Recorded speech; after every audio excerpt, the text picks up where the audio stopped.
During the afternoon, Robert followed his father into the library. Look here, Father, he said.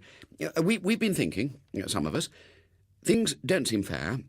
We're all human beings. It's time for action.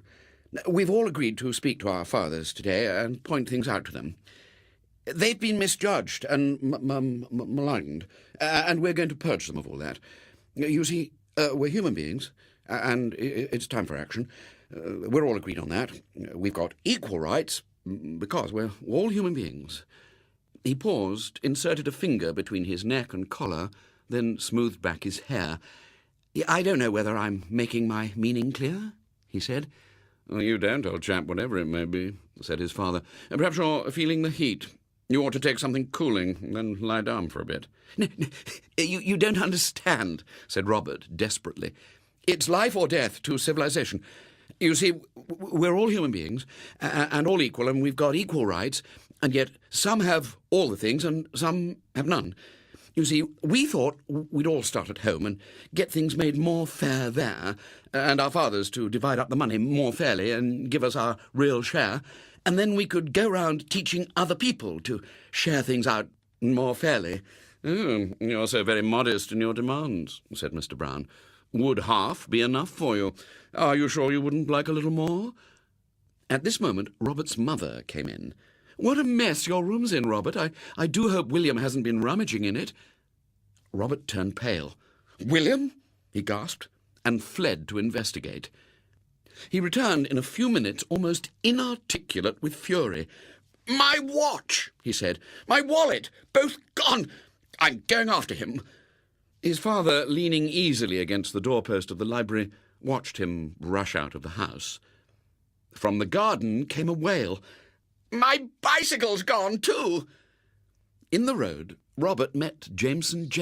Burglars, said Jameson. All my money's been taken, and my camera. The wretches! I'm going to scour the country for them.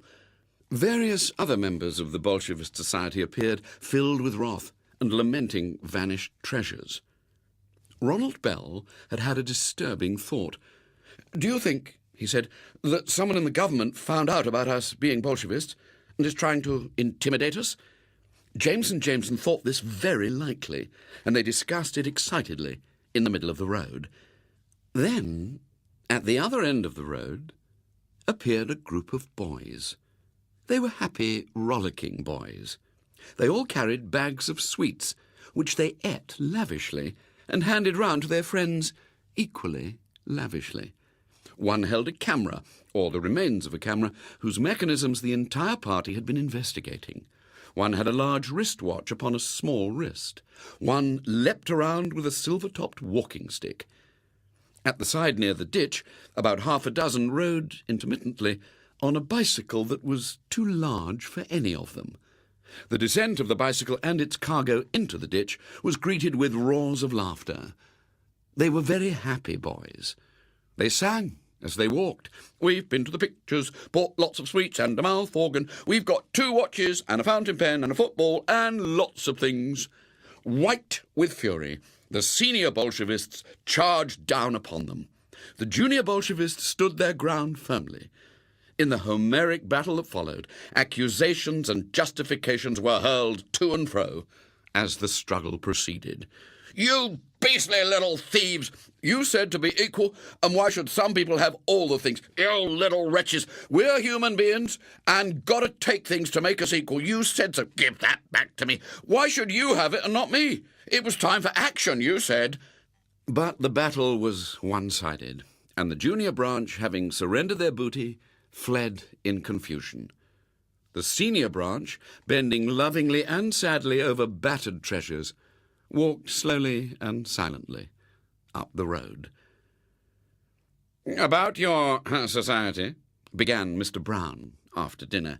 Oh, no, said Robert. It's all off. We've given it up. We don't think there's much in it after all. None of us does now. We feel quite different. Oh, but you were so enthusiastic about it this afternoon. Sharing fairly and all that sort of thing. Yes, said Robert. That's all very well. It's all right when you can get your share of other people's things, but when other people try to get their share of your things, then it's different. Ah, said Mr. Brown. That's the weak spot. I'm glad you found it out.